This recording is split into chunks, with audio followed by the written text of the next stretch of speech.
Hello there, welcome back to Story Garden. Really excited to see you on this episode. Today's topic is something we heard so many times in our lives, but yet very, very important, which is about what do we do when we are faced with challenges. And to talk about this, I have my colleague and good friend Anisha. Hi Anisha. Hello Moses. Thank you for joining me on this show. Thank you. And really looking forward to hearing you today. Those of you who don't know Anisha is a theatre artist, motivational speaker, and someone who is currently working on recognizing grassroots solutions and happens to acquired vision impairment in her teenage. And so Anisha, if you can talk to us, I know that you acquired vision impairment it happened so suddenly. But I know, your story of how you dealt with it, how you overcame. I think there are a lot of lessons for all of us. Why don't you talk us through your journey, how you acquired vision impairment, and through the process of challenges, what did you learn?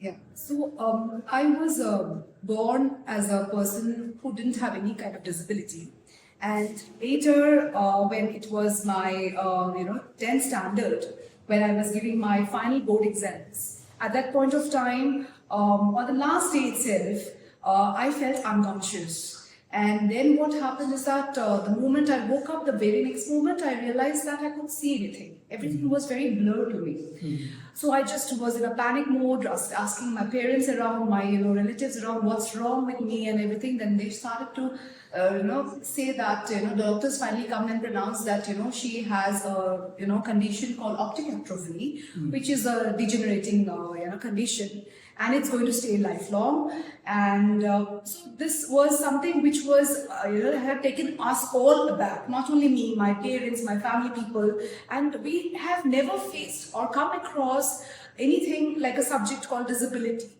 So to talk about it, to understand it, took us a long time to even absorb in our minds that, okay, I have something called a disability where I have to, go carry on throughout my life. Now, for me, who was a person who was very competitive in exams, who was, who had been, dying to just finish the exams and not even complain of the fever and the headaches which I was, suffering from, experiencing all while my exam period. Suddenly, a person like that has to understand that, okay, you are not going to see anything from tomorrow. So to absorb that kind of fear and that particular situation was really tough. And it really takes you aback because you don't know what to do next. I was bedridden for 1 year. And I could see that my whole family was succumbing into that particular depression mode where they were not able to understand what to do with this particular child, and I was the only child in the family. And I was pretty, as I told you, I was pretty ambitious. Yeah.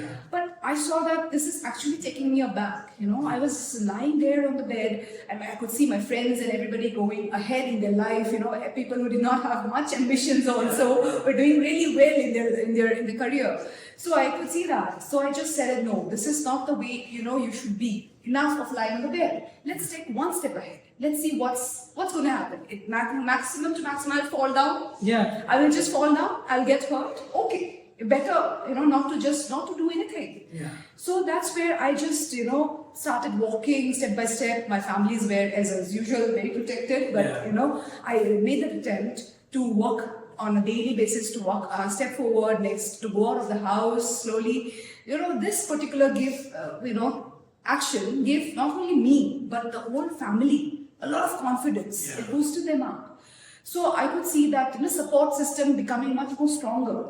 So here is when you see that after you are trying to achieve something, you do, as I say that you don't understand how much is the darkness unless you step into a dark room. Absolutely. So to understand that particular thing, you have to be in that particular area. Yes. So here I cracked my graduation with good marks. I finished my masters with becoming the topper. So that is how I've developed the whole confidence. The fear was already there. So the teachers were not confident initially because they were thinking, okay, how can a person with low vision even write notes for that matter?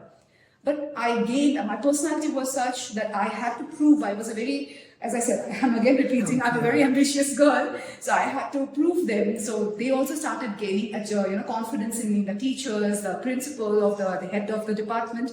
And then slowly I stepped out, I did my master's, I was working. I worked as a theatre facilitator in Christ College for 3 years. The confidence, other teachers actually told me that, Anisha, you have become a very inspiring person for us also. Because you have shown that, it's not answer. Getting scared of something is not the answer to your solution. Yeah. So now I'm working here for a long time. So there is a lot of things coming up. So I'm dealing with the whole community. I'm very happy to be, dealing with the community who are there with all kind of disabilities and showing them, becoming their, giving them some kind of guidelines or helping them up is really boosting me up as a whole. So I feel valued. So getting scared of a situation is always not the answer, but dealing with it is definitely the answer. Absolutely. I think, thank you so much, because listening to you, I think one thing that is clear is, I think it is very natural for all of us to feel scared when we are confronted with a challenge that we think is like a mountain in front of us, right? A lot of times, because when we don't know what's the challenge, how big the challenge is, it becomes a mountain for us. But I think listening to you and from your story, I learned that, but what is in our control? Making that one step. You stepping out of the bed and trying to walk. I think that started your journey, right? When you restarted saying that, okay, let me at least take that one step. Correct. I think that's the key takeaway for me, because when we don't have anything else in our control, can we try what is in our control by taking that one single step that we could do, even though that we have a big mountain in front of us. Thank you so much for sharing that. Thank you. For those of you who are listening to this, I'm sure you would have dealt a lot of challenges in your life. If you can share how you overcame your challenge by taking the first step, or what you can do one thing at a time, please do share. And please do share this video, like this video, so that others will find this video. And do subscribe to Story Garden. Till I see you on my next episode, please taking those little steps that are in our control to move forward. Thank you.